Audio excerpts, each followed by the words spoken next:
Welcome back to another episode of Talk Commerce, where we explore how entrepreneurs and businesses succeed through passion and dedication. I'm your host, Brent Peterson, and today I'm joined by my co-host, Jackie Downing.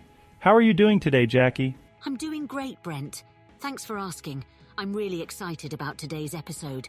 Our guest is someone who has been able to create a thriving fitness business and foster an amazing community around it. Tell us more about him, Brent. Absolutely, Jackie. Today, we have the pleasure of chatting with Aaron Boike, the co-founder of 3Click Mobile Fitness and the owner of Performance Running Gym. Aaron's journey began as a teenager working at Snap Fitness gyms, and through hard work and determination, he became an entrepreneur in the fitness industry. That sounds fantastic, Brent. It's always inspiring to hear how someone transforms their passion into a successful business. What can our listeners expect from our conversation with Aaron today? We'll dive into Aaron's story, exploring how he built a community around his businesses, his partnerships with local organizations, and his experience implementing EOS, the Entrepreneur Operating System, into his business. Plus, we'll discuss his advice for those looking to start their own fitness journey.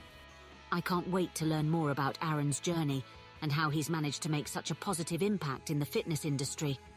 Our listeners are in for a real treat today. So, without further ado, let's welcome Aaron Boike to Talk Commerce and get this conversation started. But first, do you mind if I tell a joke? I would prefer we just listen to the joke in the episode. But your jokes are not funny, and your delivery is terrible. Jackie, I would prefer if we just listen to the episode. Fine. Okay, Brent's not listening. Here is your joke from me.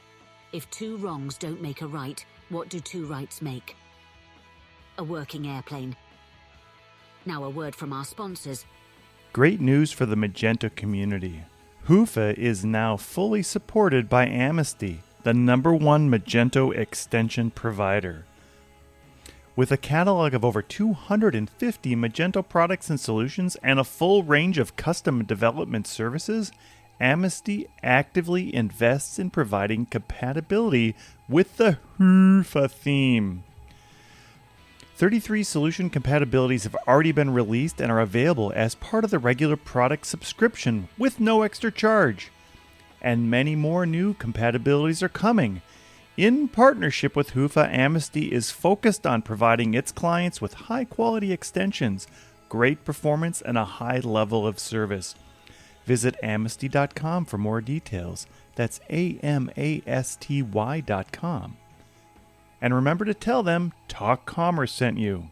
Have you heard of the Hoofa theme for Magento? It is a powerful yet intuitive theme that has been designed to help Magento store owners create the perfect online store. With the Hoofa theme, you can create a store that is unique and engaging while taking advantage of the latest technology that will make your site blazing fast. The theme is built with a modern, responsive design that is optimized for maximum performance and usability.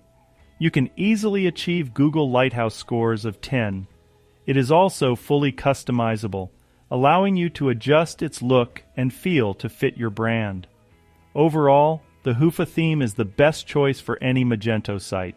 It is easy to set up and customize, and it provides powerful features to help you create a successful online store. Plus, it is designed to work seamlessly with your existing Magento store, so you can take advantage of its powerful features and tools. With the Hoofa theme, you can create a beautiful, engaging, and successful Magento site.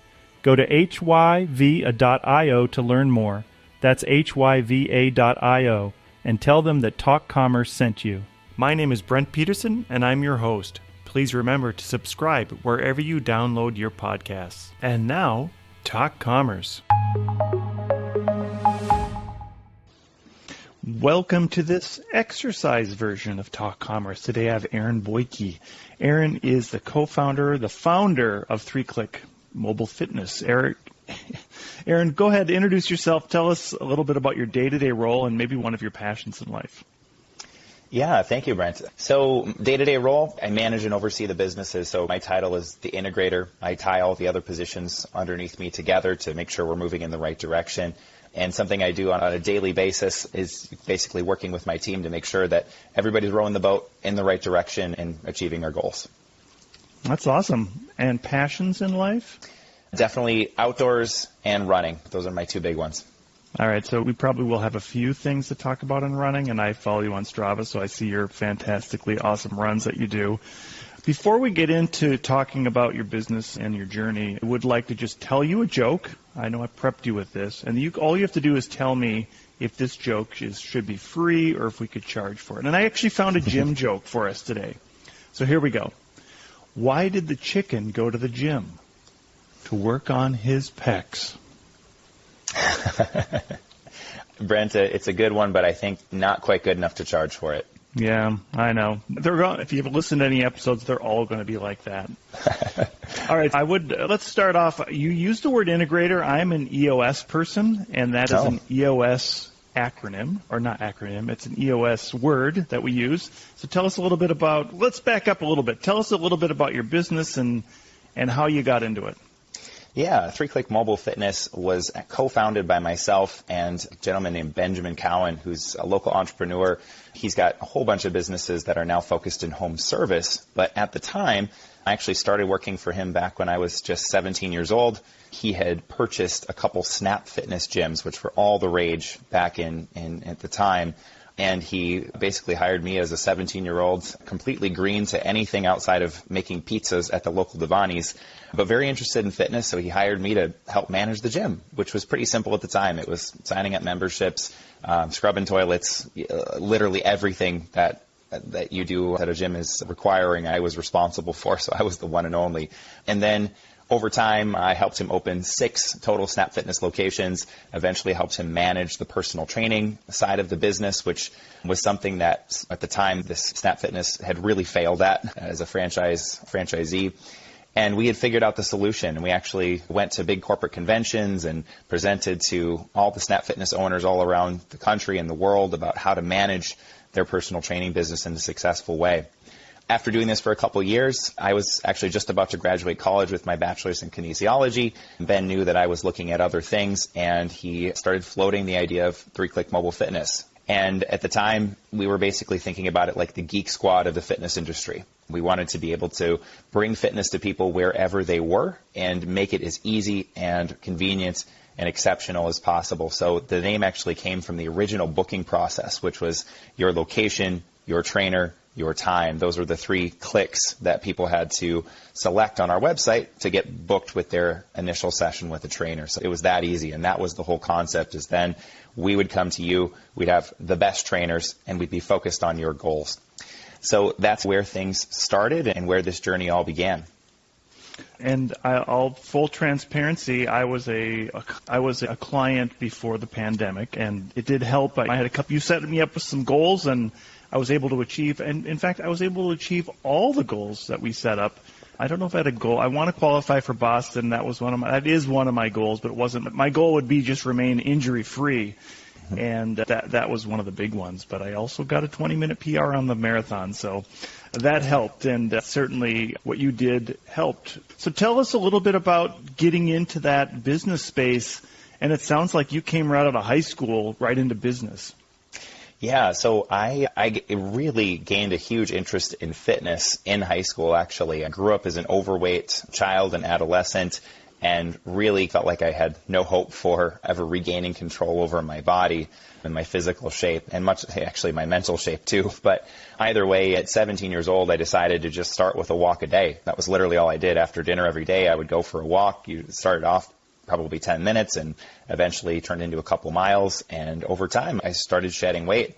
Eventually, between this and just watching my diet, I actually ended up losing about 75 pounds. This is before I even touched the gym. And then realized after losing 75 pounds and getting to my lowest weight ever, I didn't feel much better than I did at 230 pounds when I started the journey. And that's when I discovered the gym. And I had a friend that introduced me to the local YMCA and lifting weights. And I gained a real passion for this because I felt like I finally found something that allowed me to take control over my body and my physical condition and allowed me to have the body I wanted to enjoy life. And that was really important to me. So I gained this passion for trying to help others do the same. When I saw that this Snap Fitness was opening up just basically a block away from the Devani's I was working at, I thought there's no chance in hell I'm going to get this job, but why don't I just throw in an application anyway and see what happens? And I think part of it is the fact that they didn't have to pay me very much because I was 17 years old and still in high school at the time. But either way, it started my journey down the business path. And the great part about it is Ben was a fantastic mentor, and to work alongside him in opening these 6 gyms and understand the process and understand the financials and understand how the marketing worked and how prospecting worked, I couldn't have asked for a better introduction into the business world. He was really fantastic. You hear that so often, that there's an entrepreneur who has hired somebody who helps that person become an entrepreneur themselves. Do you think is that unique, or is that a good trait that you see a lot of entrepreneurs have, that mentorship role? It seems to be a really common thread. Everybody I know, at least that has a successful career as an entrepreneur, they seem to have somebody that they've tapped into as a mentor, whether it was something that happened more organically, like in my case, or somebody that they actually sought after. I think one of the truths out there is that most business people are willing to be a mentor to another budding entrepreneur, and all you have to do is ask. So I think that if you're an entrepreneur yourself and just getting into the game, if you don't already have a mentor, I think it's a great opportunity to just learn and grow through a relationship with somebody else who's already done it. As you've progressed in your business career now, that you've purchased a gym, right? So tell us a little bit about how that came about and what that gym is all about. Yeah, this has been the most exciting thing to happen to me business-wise since we founded 3-Click Fitness. So 3-Click Fitness, we had partners all over the metro, both pre- and post-pandemic. Those partners did dwindle during the pandemic with so many gyms closing, but we can dive into that later if you want to, because that was a blessing as much as it was a curse. But either way, we had partnered with Performance Running Gym slightly before the pandemic, actually. And Performance Running Gym was owned by my friend Mark Johnson. I was actually one of his very first members. He had really come up with a great concept for a gym. It was a gym exclusively for runners and endurance athletes in the Twin Cities. And that was a niche that I found just absolutely awesome, because as a runner myself, I never really found a home in any of the big box gyms in the area. I had tried the LA Fitness. I tried the Lifetime Fitness. Of course, I worked out at the Snaps that we had partnerships with, but I always felt out of place as a runner. I would be doing some silly exercises sometimes, and I'd get a lot of weird looks, and I was the skinny guy that was in this really fringe sport. I do ultra running, so I run really long distance races. And when he opened Performance Running, it was like I finally had a home, because I'm a huge believer in strength training and strength training for endurance athletes as well as the general population. But that was his whole concept, was to open a gym exclusively for runners and endurance athletes. And so we had the opportunity to partner up with Performance Running. I think it was like late 2018 when we finalized the partnership. And Brent, you were one of the earlier clients that we worked with over there when we were just getting the partnership started. And we absolutely loved it. We grew the personal training business there a lot. We had a great relationship with Mark. And in April of 2021, Mark had approached me. Obviously, coming out of the pandemic, the gym world had gotten a lot more complicated. And I think he was quite frankly exhausted with managing the gym on his own. And he really was. He was doing a great job, but he was managing it on his own. And he had bigger and better things that he wanted to move on to. And he couldn't have this be the be-all, end-all of his existence any longer. So he was looking to sell the gym to somebody else, and he really only had a couple people in mind. He was looking to sell it to somebody who would be able to continue on the legacy, that believed in the mission, and would carry on the gym as he had seen it growing into the future. We had the opportunity to purchase it. We took ownership in early May of 2021. And a year and a half later, I could not be happier. The place has grown tremendously. Training and coaching and sports massage have become huge service offerings that we have there. And it has really become just a fantastic part of the running community around here. And I couldn't be prouder to be a part of it. I'd be remiss to mention that my wife is 50% owner and does at least as much work over there as I do. She's fantastic with the community side of things and manages the membership and training operations. Okay, so I do want to talk about community, because I've been in a different community, the Magento community. It's a software community, and Magento is an open source software platform that was built on community. And It's gone through a number of iterations, and now it's owned by Adobe, and there is still a strong community. I became a community leader in that space, and when I first started running, I started running with the group at Lifetime, like you said. And Lifetime at the time had a great deal. They had $26 you could pay, and you wouldn't get access to the club, but you would get access to the coach, and you'd have a running team you could go with. And they seemed to have an idea that let's just make it more difficult for people to come to Run Group and make it harder to be part of a community. Maybe talk a little bit about how your approach has been to trying to build a community around your business. I don't want to compare it to Lifetime because I do feel as though they've lost the whole idea of what community means for a group. But I think it's so important, and especially in a running group, that you can go and meet with the same people and run, and especially on a 20-mile run, that time gets just sucked away in conversation. Yeah. So diving back into EOS for just a second, our three uniques are run, train, and belong. And the belong is what we're talking about here, the community side of things. So it's extremely important to us. And I've become a really big believer in trying to create community as organically as we possibly can and take down as many of the barriers as we possibly can. So we actually host free run groups. We have every Wednesday night, we have a group run that's open to everybody. We host monthly fitness and running seminars, like the one we actually have next Monday is how to run 100 miles with a local coach named Jeff Miller, just phenomenal ultra runner. But we have a whole bunch of different seminars and workshops, and we host these for free. They're free to the running community. They're free to anybody that wants to come. Of course, we get a lot of members there as well, but we really try to provide some free content and some free engagement opportunities to runners in the metro area. And that has been key to us actually growing the business. I think a lot of entrepreneurs feel like they have to tie a price tag to something to create value. And for us, it's just been introducing people to performance running through offering free content, free valuable content. And a lot of that content is live. We do, of course, do some of that through social media and whatnot. But most of our community building has actually been done in person. So I believe that's really been at the heart of our community building efforts, is hosting free opportunities for runners to connect. And organically, then, we've seen the business grow because people find out about performance running. They want to be a bigger part of our community. They want to interact with our coaches, our trainers, our sports massage therapists, our physical therapists on staff. They realize what a great thing we've got going there, and they just want to get more involved. So that's really been our approach to growing community and maintaining community at performance running.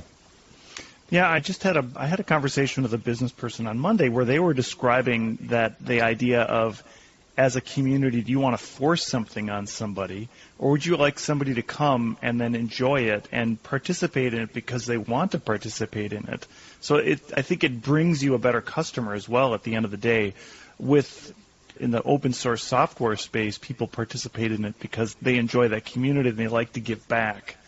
So I think that translation, when it comes to a running community, people can give back through all kinds of things, but it's also just that time where you can commiserate with people that understand what you're going through.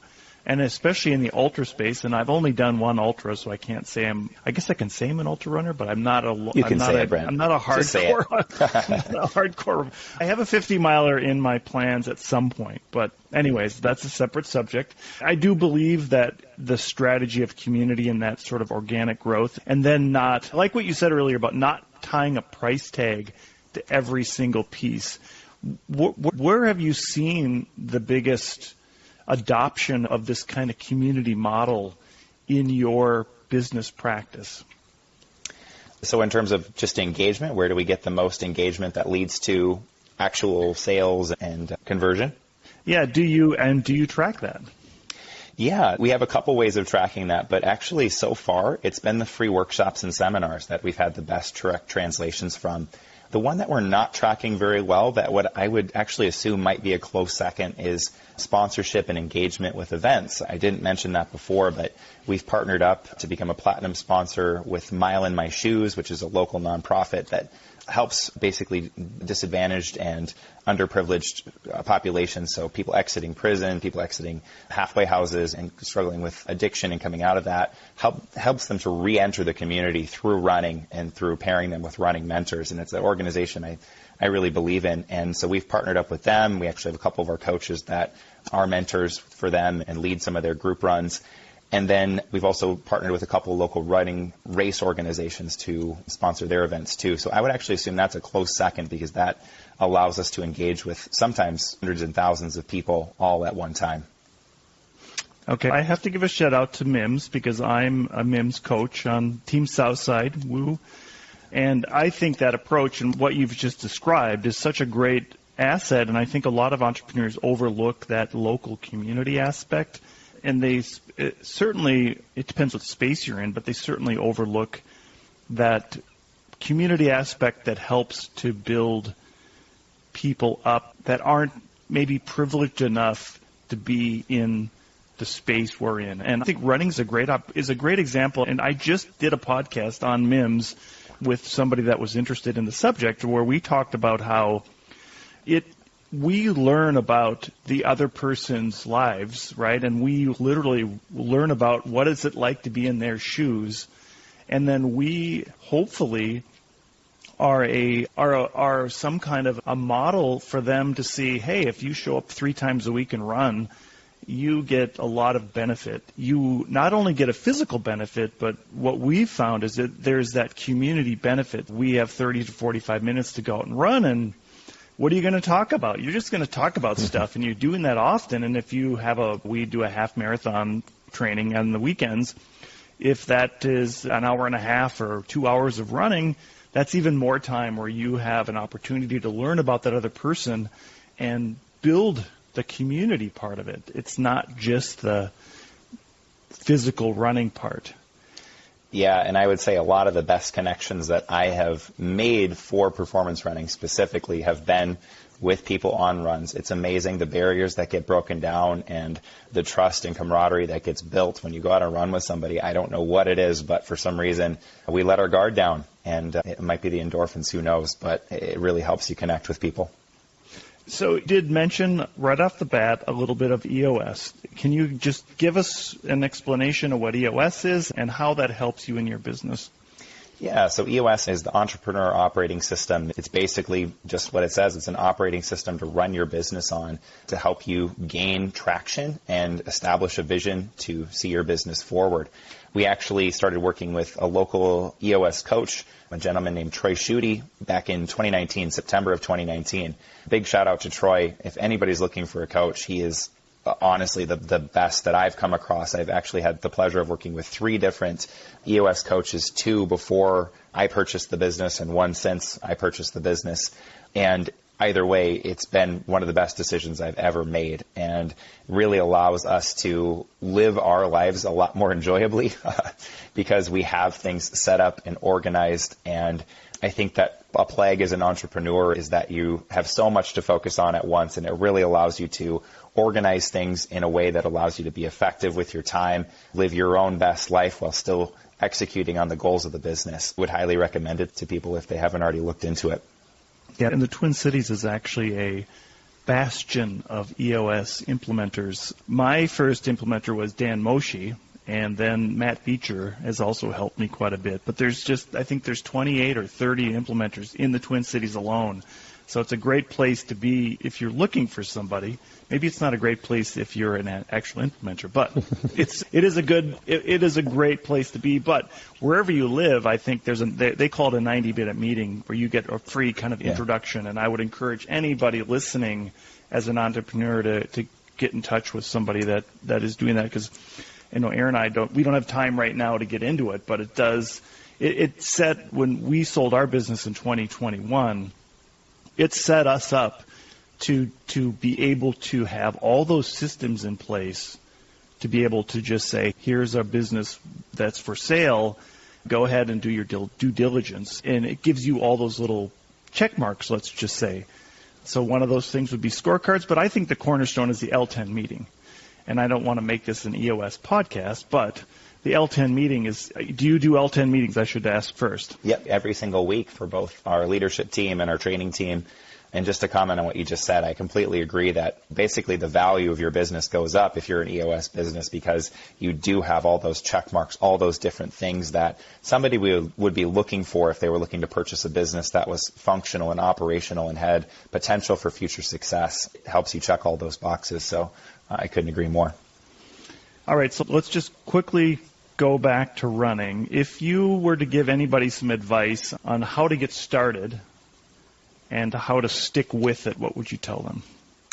Yeah, so don't make it complicated. I guess that's probably my biggest piece of advice. I think that a lot of people, when they're just starting out, they're looking for that perfect plan. They're looking for that secret sauce, something that's going to magically help them get to that 5K within a week or two, or lose 10 pounds so they feel like they can run better within a week or two. And just start simple. Get out there and go for a walk. And when you feel like going for a couple minutes of running, go for a couple minutes of running and then go back to walking. I think that walk-jog approach is where most people start off, and it's the best way to do it. So just don't make it complicated. Start with walking. When you feel like running a little bit, start adding a little bit of running in, do a walk-jog intervals, and eventually you'll get to the point where, yeah, you can go run that 5K without any issues at all. So just start, and ideally every other day, maybe even every day, if you feel like you're recovering well.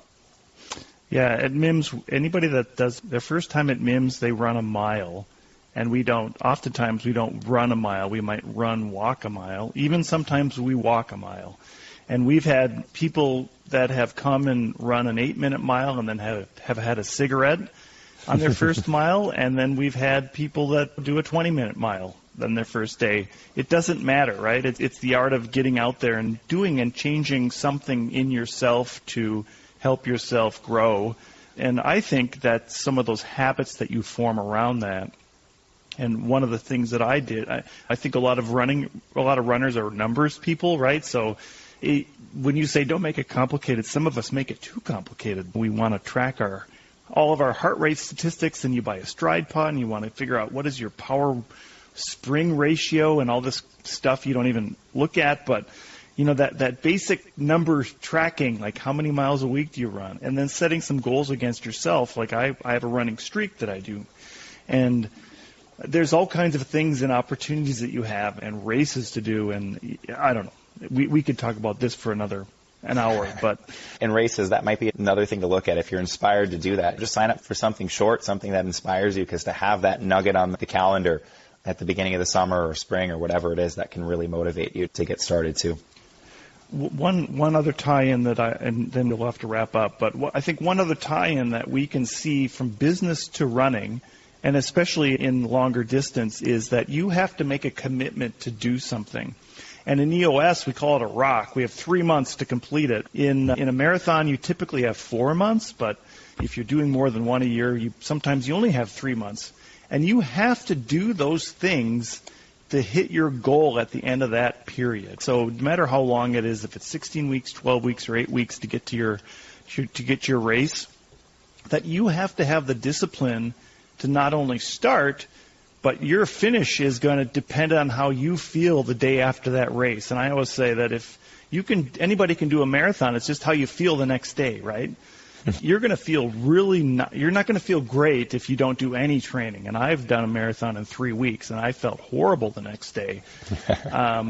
But if you put all that training in, and you follow a plan, and you go to somewhere like PRG where you can have people that will help you, that at the end of that period, you're going to feel good about yourself, no matter what your A, B, or C goal is, but you're also going to complete that thing you committed to. And I think a lot of business owners, there's another thing in traction called the shiny object. A lot of business owners say, I'm going to do this, but a couple weeks down the line, they turn and they do something else. Yeah, there's no doubt that picking that target and knowing that it's the right place for your business to go and really committing to it is an art, and it does definitely have some comparisons to running. Because, yeah, you're absolutely right that in the entrepreneurial world, there's so many different strategies out there and so many different ways to new service offerings and new avenues that we could take. But thinking through what's going to be the best thing for the business and really committing to that, committing to something and following through on it is probably one of the best things we can do for ourselves as entrepreneurs. All right, so one last question. You started a business that was traditionally not online, but you used an online idea to get it started. If you had some advice or something or a nugget you could give to a new business owner or an idea that somebody has that would be able to bridge that gap, like personal training, nobody thinks about online, but I think that you've done a great job on bringing the online to the physical. Is there anything that you could give somebody as some advice on that? Yeah, I think it all comes down to user experience and improving the customer experience. If you can find a way to make an experience online that starts online, that has the convenience of pulling it right up on their phone, and that instantaneous gratification of saying, oh, I'm booked. I've already gotten that started. And you can make that process easy and user-friendly and fun. It's absolutely going to complement whatever business it is. It doesn't matter what business you're in. I think that's really what it comes down to. Find a way to make the online component complementary of your customer experience and better your customer experience. And if you can do that, then you're on the right track. That's awesome. Aaron, as we close out, I give everybody a chance to do a shameless plug. What would you like to plug today? Yeah, so I'll plug 3-Click Mobile Fitness and Performance Running Gym. So 3-Click Mobile Fitness, we do mobile personal training in the Twin Cities. So if you're interested in personal training at your house, at your business, your apartment or condo, if you manage an apartment or condo or business that needs help with fitness and wellness services on site, you definitely hit us up. 3clickfitness.com is the best place to start for that. Again, 3clickfitness.com. And then if you're a runner in the metro area, specifically in the kind of St. Louis Park or west side of the metro, Performance Running Gym is a great resource for runners in this community. So again, we have a great community that we have free events, seminars, workshops, group runs, and then we also have membership. That's a full service gym with cardio, strength, and then all the other bells and whistles you'd expect with coaching, training, sports massage, recovery, physical therapy, you name it. As a runner, endurance athlete, we have a service that's going to help you reach your goals. PerformanceRunGym.com is the best place to get started with that. Again, PerformanceRunGym.com. And those would be my shameless plugs. All right, and I'll put those in the show notes as well. Aaron, thanks so much for being here. This has been a fun conversation. I know we could go on forever about running, but appreciate your thoughts on entrepreneurship and EOS. Awesome. Thanks so much for having me on, Brent. I appreciate it. Thank you for making it to the end of this episode of Talk Commerce. Please rate this episode wherever you download your podcasts. We are actively looking for people to participate in the Free Joke Project. Go to talk-commerce.com and sign up for your free spot on the Free Joke Project. If you are a business, I will do a 30-second elevator pitch in the spot to help promote your business. That's talk-commerce.com.